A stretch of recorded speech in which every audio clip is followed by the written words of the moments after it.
तो गुरु ही ब्रह्मा है, गुरु ही विष्णु है, गुरु ही शिव है, ये आप लोगों ने जानते हो। तो ज्यादा कुछ ना कहते हुए मैं अपने वाणी को यही विराम देना चाहूंगा। ठीक है, तो लास्ट में शिक्षक दिवस की हार्दिक शुभकामनाएं आप सभी को। Thank you.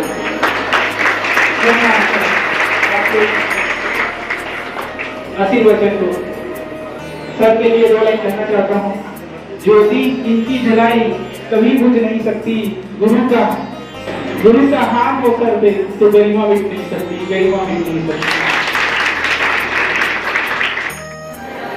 राधा कृष्णन जी जिनकी पूजा अर्चना भी हमने की है, तो उन्होंने ये कहा था कि मेरा जन्म दिवस किसी एक तारीख के इसमें याद नहीं रखना है आपको, इसीलिए इनके जन्म दिवस को हम लोग आज शिक्षक दिवस के रूप में मना रहे हैं। और शिक्षा का अर्थ ये नहीं होता है कि आपको बहुत हायर एजुकेशन में ही जाना है। शिक्षा का अर्थ ये होता है कि आपको भले ही कम मात्रा में लेकिन आर्थिक रूप से सुदृढ़ होना आवश्यक है। खास करके महिलाओं के लिए मैं ये जरूर कहना चाहूँगी कि आपको आर्थिक रूप से जरूर सक्षम होना चाहिए। और मेहनत अगर आप करते हैं तो उस मेहनत को आपसे कोई नहीं रोक सकता है। मेहनत की रूप सबसे खतरनाक होती है। अगर आपके सामने ऐसा होता है तो वो बहुत ही खतरनाक है। इसी को संबोधित करते हुए पाश जी की एक कविता को मैं आपको बताना चाहूँगी, जो जिसको सुनकर आपको ये बहुत अच्छे से समझ में आ जाएगा। ये लूट होनी चाहिए कि नहीं होनी चाहिए, ये आप लोग सुन के बताएंगे कि ये कविता कैसी है। मेहनत की लूट सबसे खतरनाक नहीं होती, पुलिस की मार सबसे खतरनाक नहीं होती, गद्दारी और लोभ की मुट्ठी सबसे खतरनाक नहीं है। बैठे बिठाए पकड़े जाना बुरा तो है, बैठे बिठाए पकड़े जाना बुरा तो है, सहमी की छपे झगड़े जाना बुरा तो है, सबसे खतरनाक नहीं होता। कपट के शोर में सही होते हुए भी दब जाना बुरा तो है, जुगनों की लौ में पड़ना, मुठ्ठियां भींच कर बस वक्त निकाल लेना बुरा तो है, सबसे खतरनाक नहीं होता। सबसे खतरनाक होता है मुद्दा शांति से घर जाना, सड़क पर ना होना, सब कुछ सहन कर जाना, घर से निकलना काम पर और काम से लौटकर घर आना, सबसे खतरनाक होता है। सबसे खतरनाक तो घड़ी होती है, आपकी कलाई पर चलती हुई गीत जो आपकी नसों में रुकी हुई होती है। सबसे खतरनाक तो आँख होती है जिसकी नजर दुनिया को मोहब्बत से छूना पड़ जाती है और जो एक घटिया दोहराव की तरफ खो जाती है। सबसे खतरनाक तो भीड़ होता है जो मरकरी की तरफ बढ़ा जाता है, आतंकी लोगों के दरवाजों पर कुत्तों की तरह अटकता है। सबसे खतरनाक तो चांद होता है जो हर हत्याकांड के बाद विराट में आंगन में चढ़ता है लेकिन आपकी आंखों में मृत्यु की तरह नहीं करता है। सबसे खतरनाक वो दिशा होती है जिसमें आत्मा का सूरज डूब जाए और जिसकी मुद्दत पर कोई टुकड़ा आपके जिस्म से पूरा छूट जाए। मेहनत की भूख सबसे खतरनाक नहीं होती, पुलिस की मार सबसे खतरनाक नहीं होती, गद्दारी और लोभ की मुट्ठी सबसे खतरनाक नहीं होती। बहुत अच्छी कविता है, कामनाएं मिल रही है तो ये अच्छा लगा। और आज का दिन का जो अवसर है जिसके जन्मदिन पर हम मनाते हैं डॉक्टर सर्वपल्ली राधाकृष्णन, उन्हीं का जन्मदिन आज है और शिक्षक दिवस के रूप में हम लोग इसको मनाते हैं। तो आप सभी को पता है कि वो बहुत बड़े शिक्षाविद थे और दर्शन शास्त्री थे और उन्होंने ही अपने जन्मदिन को शिक्षक दिवस के नाम पर समर्पित किया। ठीक है, तो इस अवसर पर आप सभी जानते हैं, मैं ज्यादा कुछ ना बोलते हुए एक कविता बोलना चाहूंगा। असल में वो कविता एक कहानी है और उस कहानी में एक शिक्षा है जो आपके बहुत काम आएगी। ठीक है, तो ये कहानी है एक नारियल के पेड़ की और उसके नीचे एक पत्थर है, उसकी कहानी है। तो ये स्वरचित तो नहीं है, किसी दूसरे कवि की है। तो कवि कहता है कि एक पेड़ था नारियल का, ऊंचाई थी जमकर, उसके नीचे पड़ा हुआ था बदसूरत सा पत्थर। पत्थर का कोई आकार नहीं रहता। तो सिचुएशन ये है कि नारियल जो है पेड़ के ऊपर से उस पत्थर का मजाक उड़ाता है कि मैं पेड़ के ऊपर हूं, तू नीचे है। तो कवि आगे बोलता है कि नारियल अक्सर घमंड में उसकी हंसी उड़ाता, क्या करता बेचारा, मन ही मन दुख पाता। पत्थर कुछ कर नहीं सकता, नीचे पड़ा है, और नारियल पेड़ के ऊपर है। अब एक दिन क्या हुआ, चमत्कार हुआ। एक दिन क्या हुआ, एक बार एक मूर्तिकार ने देखा जब वो पत्थर, सोच समझकर उस पत्थर की मूर्ति बना दी सुंदर। अब चमत्कार ये हुआ कि एक मूर्तिकार जा रहा था, उसको पत्थर अच्छा लगा, उठाया, उसने एक तराशा और एक मूर्ति बना दी। अब जाहिर सी बात है, मूर्ति बनाई है तो भगवान की मूर्ति है।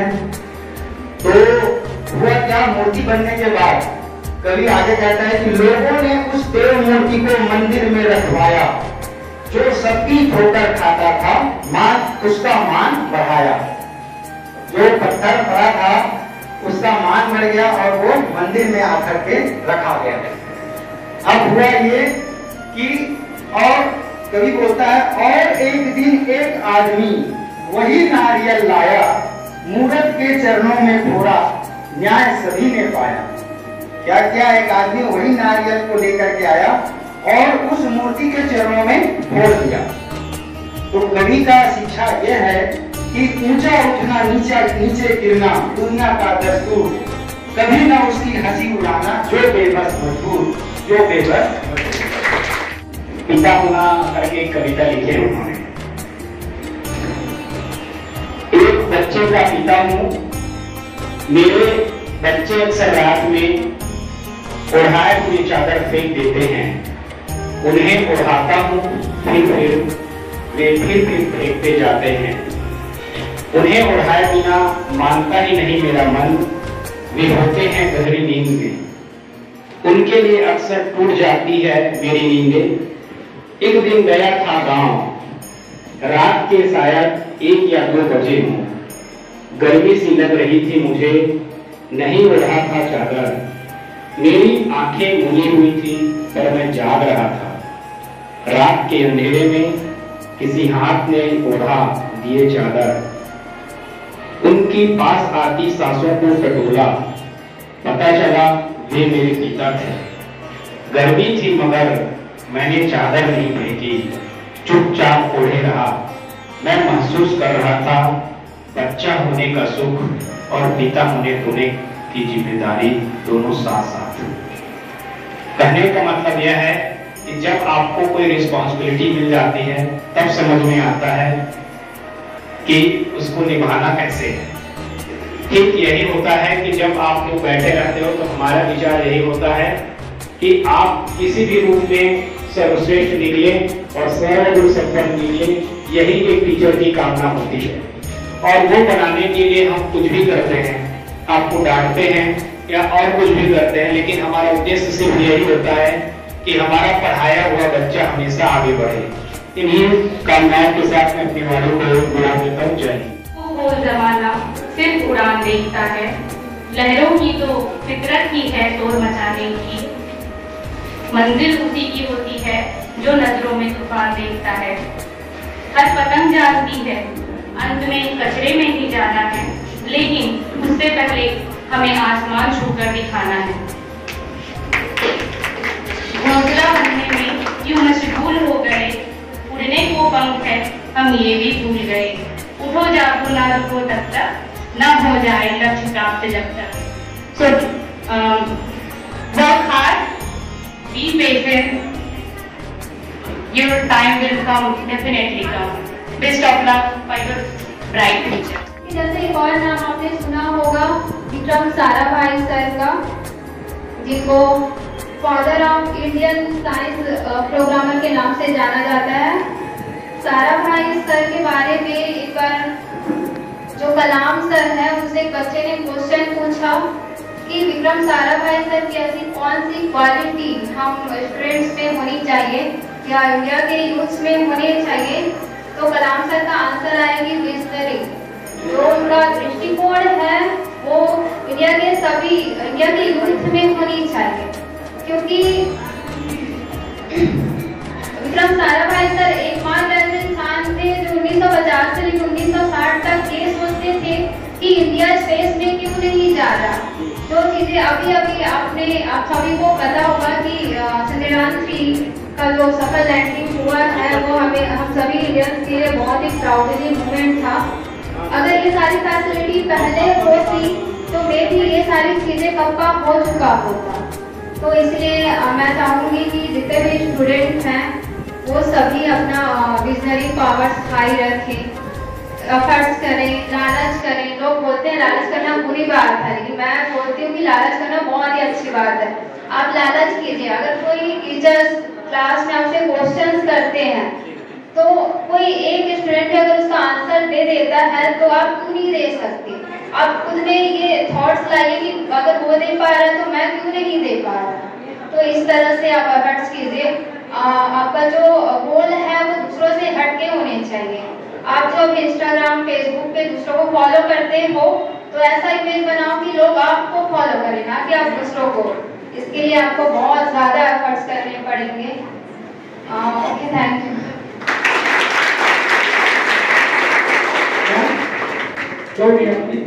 आज हमारे आदरणीय मैम माया परिवार मैम जी का जन्मदिन है, तो पूरे साला परिवार के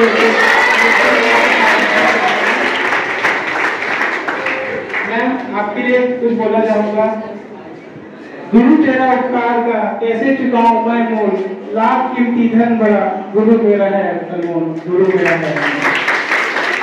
On this day, before मैं कहना चाहूँगा कि डॉक्टर सर्वपल्ली राधाकृष्णन का जन्म दिवस के अवसर पर सन 1962 से इसके जन्म दिवस पर जो है मनाया जाता है शिक्षक दिवस, क्योंकि डॉक्टर सर्वपल्ली राधाकृष्णन अच्छे शिक्षाशास्त्री भी थे, साथ ही साथ उन्होंने शिक्षक के तौर पे उत्कृष्ट कार्य किए, जिसकी वजह से उसको अब अतुलनीय उसके कार्य के लिए याद किया जाता रहा है।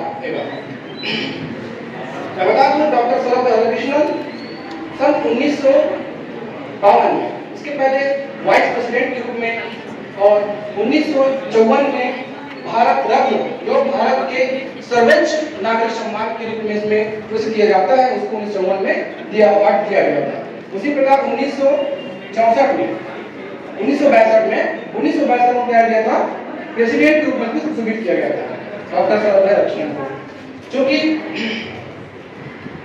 डॉक्टर सर्वपल्ली राधाकृष्णन का कार्य और उसके उत्कृष्ट व्यवस्था को देखते हुए उनका जो दिवस है काफी लंबे समय याद किया जाता रहेगा। इसलिए कहते हैं कि संत कबीरदास जी ने दोहा लिखा था, कहा था कि गुरु कुम्हार कुम शिष्य घड़ी घड़ी काय कोट अंतर हाथ मारे बाहर पैरे कोट। इस कथन पे हजारों एक फूलों को माला बनाने के लिए हजारों फूलों की आवश्यकता होती है। इसी प्रकार रंगोली को सजाने के लिए हजारों रंग सजाने के लिए एक रंग सजाने के लिए हजारों की आवश्यकता होती है। तो इस कथन में ही है। धन्यवाद। This occasion, today I am very happy as a teacher. This is my first teacher day, and I am celebrating with you with a wonderful experience. I don't want to say anything more, but I want to say a lifeline to you all. Whatever you have done, whatever you want to do, you just first view your goals, what you want to achieve. Then after this, you should plan all the activities, whatever you want to do. Thanks.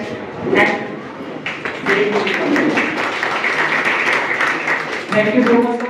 उपयोग अगर हम अपनी शिक्षा के लिए करें तो इससे प्राप्त की गई जो शिक्षा होती है ये तो ना कभी खत्म होगी ना कभी खोएगी। जैसे एक राजा जो वो चाहे कितना भी देश पर विजय प्राप्त क्यों ना कर ले, उसके पास कौन कौन से शस्त्र हैं, कितने सैनिक हैं, कौन कौन से शस्त्र, ये शायद आपको याद ना हो, लेकिन ये हमें हमेशा याद रहता है कि जीरो का खोज किसने किया, बल्ब का आविष्कार किसने किया। ठीक है, ये हमें हमेशा याद रहता है। इतिहास गवाह है कि एक राजा वहीं तक पूजा जाता है, वहीं तक उसका सम्मान होता है जहां तक उसका साम्राज्य फैला होता है। लेकिन एक शिक्षा का धनी व्यक्ति न केवल अपनी मातृभूमि में वरन पूरे विश्व में पूजा जाता है। जैसे कि हमारे सम्मुख डॉक्टर सर्वपल्ली राधाकृष्णन जी हैं, रविंद्रनाथ टैगोर जी हैं, स्वामी विवेकानंद जी हैं, सर अल्बर्ट आइंस्टीन हैं, सर विलियम शेक्सपियर हैं। ये सभी कहीं ना कहीं हमें शिक्षा प्रदान करके संपूर्ण विश्व में अपनी कीर्ति को फैलाए हैं। और क्या कहूँ, ये शिक्षा के बारे में जो हमें गुंजे हम सभी शिक्षक दिवस मनाने के लिए उपस्थित हुए हैं और हम सभी जानते हैं, जैसे और मेरे पहले और बाकी सर मेरे लोग आए, उन्होंने कहा कि हम शिक्षक दिवस डॉक्टर सर्वपल्ली राधाकृष्णन जी को याद करते हुए मनाते हैं, उनके जन्म दिवस को याद करते हुए मनाते हैं। शिक्षकों के बारे में तो बहुत पूर्व से ही, प्राचीन काल से ही विद्वानों द्वारा अनेक बातें कही गई है और आज भी कहते आ रहे हैं। हम सभी जानते हैं कि हमारी भारतीय संस्कृति में, भारतीय परंपरा के अनुसार शिक्षक को भगवान का दर्जा दिया गया है। मेरे पहले और आए टीचरों ने कबीरदास जी के दोहे के बारे में भी कहा, जो भगवान से रिलेटेड उनका जो एक दोहा कहा जाए, गुरु गोविंद दो बड़े आके लागू पाए, वही हमारे गुरु आपने गोविंद दियो बताए। मतलब हम भगवान को तो जानते हैं, लेकिन भगवान को जानते कैसे हैं, किसने हमें बताया है, किसने हमें समझाया है, किसने हमें सिखाया कि भगवान है क्या चीज और कौन है। तो वो हमें किसने बताया? गुरु ने बताया। तो जब हम भगवान को बाद में जाने, गुरु ने हमें बताया, इस कारण हम क्यों न गुरु को ही प्रथम पूज्य माने और भगवान को उनका भगवान के सर्वाधिक को दर्जा दे, ऐसा कबीरदास जी ने कहा। एक शिक्षक के पेशे को आप सभी जानते हैं, शिक्षक का कार्य क्या है हम सभी जानते हैं। मैं एक चीज कहना चाहूंगा यहाँ पर कि स्कूल लाइफ में और कॉलेज लाइफ में जब हम रहते हैं तो शिक्षकों का डांटना, शिक्षकों का हमारे साथ कड़ाई से पेश आना हमें थोड़ा अच्छा नहीं लगता। हम भी स्टूडेंट थे, स्कूल में पढ़े, कॉलेज में पढ़े, हमारे शिक्षक लोग हमें डांटते थे, कड़ाई से, सख्ती से पेश आते थे हमारे साथ, तो हमें अच्छा नहीं लगता। होते हैं उनसे जिंदगी को सीखना होता है। आप हमसे सीखते हैं और हम आपसे सीखते हैं, क्योंकि जीवन केवल एक पल को जीने का नाम नहीं है।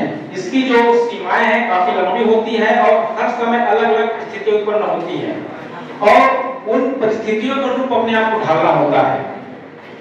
क्योंकि जिस दिवस को हम सेलिब्रेट कर रहे हैं, एक महान व्यक्तित्व को हम याद कर रहे हैं, जिसके सब लोगों ने उसके बारे में अवगत आप लोगों को कराया है।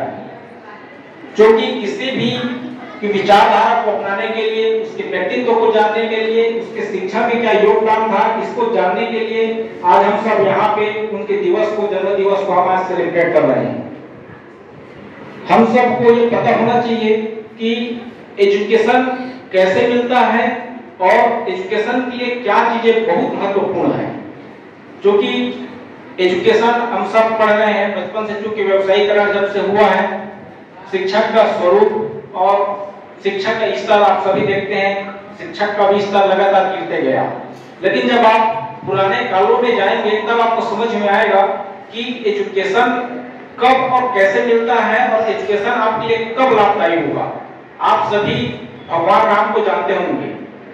राम एक राजा के बेटे थे, दशरथ जो थे ना, राजा थे, राजा के बेटे थे, लेकिन चाहते तो राजा थे और वो चाहते तो 50 टीचर नियुक्त कर सकते थे अपने महल में, लेकिन अपने बच्चे को उसने कहाँ भेजा था? एक कुटिया में सीखने के लिए भेजे थे। आपने ये सब चीज आप रामायण वगैरह देखते होंगे तो शायद इसको जानेंगे। क्यों भेजे थे? क्योंकि सबको ये पता था कि जो इंसान अपने आप को यदि ये भूलता नहीं है कि वो क्या है, तब तो वो शिक्षा ग्रहण नहीं कर सकता। आप जब भी महाविद्यालय में जब आए तो आप हर चीज को समर्पित करके आए कि आपको क्या ग्रहण करनी है। आप ये जो राम की जो कथा थी, ये छोटी मोटी बातें नहीं है, ये सोचने समझने वाली बात थी। क्योंकि राजा दशरथ ये जानते थे कि किसी कुछ हासिल करना है तो वहां पर जाना होगा, क्योंकि वहां पर वो चीजें सिखाई जाएगी कि हम कैसे जीवन कला सकते हैं। भगवान कृष्ण को भी आप जानते होंगे, वो भी छोटे व्यक्तित्व नहीं थे, लेकिन वो भी जाकर किसी कुटिया में ही पूरी खुद अपने से ही, अब आपको पता होगा उस समय क्या शिक्षक प्रणाली थी, लेकिन आज जो है शिक्षा का व्यवसायीकरण होने के कारण आज सब चीज स्तर गिरता जा रहा है। लेकिन इसका कारण केवल एक शिक्षक नहीं है, न ये एक स्टूडेंट है। मैं इन चीजों को हमेशा फोकस करते रहता हूँ कि आप जब एजुकेशन के लिए कॉलेज में आते हैं या कहीं भी जाते हैं, तो आप अपने लिए आपको क्या ग्रहण करना है, इस पर जरूर फोकस करिए, क्योंकि यही एक एजुकेशन सिस्टम है, ये एजुकेशन है जो आपको हासिल होगा और आप कुछ बनने के बाद इस महाविद्यालय को दे पाओगे। जिस दिन आप इस महाविद्यालय के लिए गर्व की बात करेंगे तो कहीं ना कहीं हमें भी गर्व होगा और आपको भी गर्व महसूस होगा। तो इस जो शिक्षा जो बनाया जाता है, शिक्षा सिस्टम बनाया जाता है, इसको हम सब के सब उसके मूल उद्देश्यों को समझें कि ऐसा क्यों है और उससे हमको क्या हासिल होगा, हमको क्या करना है। और जब तक आपका जो योगदान है, हम सब का योगदान जो है किसी शिक्षा के लिए नहीं होगा तो शायद हमारा समाज भी आगे नहीं बढ़ेगा, साथ ही साथ हमारा परिवार, हमारा देश पूरी तरीके से शिक्षा पर ही निहित होता है। आप जितने भी सरकारें होती है, आप स्वयं देखते होंगे, सरकार हर संभव प्रयास करती है कि हम सबको बहुत ही कम फीस में बहुत अच्छी शिक्षा मिले। हर सरकार का, हर माता पिता का, हर समाज का ये प्रयास होता है। लेकिन मैं ऑब्जर्व कर रहा था कि हर परिवार के, हर जहाँ जो समाज है वहां पर 12वीं तक की जो शिक्षा है लोग प्राइवेट स्कूल में लेना चाहते हैं, लेकिन जैसे 12वीं पास होते हैं वो प्राइवेट कॉलेज में नहीं जाते पढ़ने के लिए, वो गवर्नमेंट कॉलेज में आना पसंद करते हैं। मैं यही समझ नहीं पा रहा था कि आखिर इसका कारण क्या है। तो इसका एनालाइज करने पर मुझे ये महसूस हुआ कि लोग 12वीं तक तो अच्छा एजुकेशन लेना चाहते हैं, लेकिन 12वीं के बाद जो एजुकेशन एक फॉर्मेलिटी के तौर पर करना चाहते हैं। आप खुद देखते होंगे कि हमारे कॉलेज में या किसी भी कॉलेज में आप जाएंगे तो उसकी क्या स्थितियां हैं और उसका परिचायक एक रिजल्ट भी है। और उससे भी बड़ा दुर्दशा ये है कि आज हम एक छोटे से छोटे नौकरी के लिए 1500 रोजी के लिए हमको कितनी सफर करना पड़ रहा है।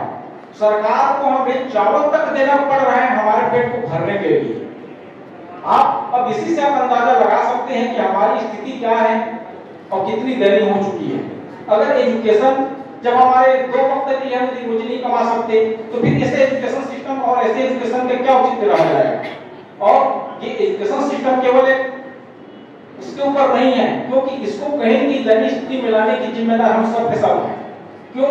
अगर एक स्टूडेंट जब है अगर खुद पढ़ाई नहीं करेगा तो उसके एजुकेशन के एक्चुअल में लाभ नहीं मिल पाएगा। वो दिन भर इसी चीज पे व्यस्त रहता है कि मुझे करना क्या है, लेकिन एक्चुअल में समझ ही नहीं पा रहे कि एक्चुअल उसको करना क्या है। बिना ऑब्जेक्ट के ही पढ़ाई कर रहे हैं, उसका मोटो क्या है उस स्टूडेंट को ही नहीं पता है। कॉलेज आते हैं, समय गुजारते हैं और उसके बाद वो पढ़ाई भी कर लेते हैं, बीए बीएससी भी कर ले रहे हैं, एमएससी भी कर ले रहे हैं, लेकिन उसको ऑब्जेक्ट नहीं पता कि वो एमएससी क्यों किया है, क्योंकि उसके पास कोई मोटो नहीं है। मैं आप सबसे ये चीजें बोलना चाहता हूँ कि आप कोई भी काम करें, कोई भी पढ़ाई करें, उसको समर्पित भाव से करो। जब तक आप में एक समर्पण भाव नहीं होगा उसका लाभ जो है आपको कभी भी नहीं मिल सकता। आप स्वयं एक सामाजिक प्राणी हैं, आप इस चीज को बहुत बेहतर तरीके से जानते होंगे। जब आप अपने परिवार के प्रति समर्पित नहीं रहते तो आपका परिवार आपको कोई महत्व नहीं देता। आप संस्था के प्रति समर्पित नहीं रहेंगे तो संस्था को कोई महत्व नहीं देगा। और जब हम समर्पित भाव से जब किसी चीज को करते हैं तो उसका लाभ जो है हमको खुद को होता है। समय की कमी है इसलिए मैं ज्यादा नहीं बोलूंगा, लेकिन मैं सबसे यही निवेदन भी करूंगा और शुभकामनाएं भी देना चाहूंगा कि आप इस लायक जरूर बनो कि कम से कम कोई और सम्मान करे ना करे, आपका परिवार आपका सम्मान जरूर करे। क्योंकि दुनिया कभी सम्मान करेगी नहीं करेगी मुझे नहीं पता, लेकिन जिस दिन आपका परिवार ही आपका यदि सम्मान नहीं करता तो समझ लीजिए आप एक एजुकेटेड नहीं है और न ही आपने अपने जीवन में ऐसा कुछ भी हासिल किया है जिससे आपके परिवार आपसे कुछ सीख सकते। धन्यवाद।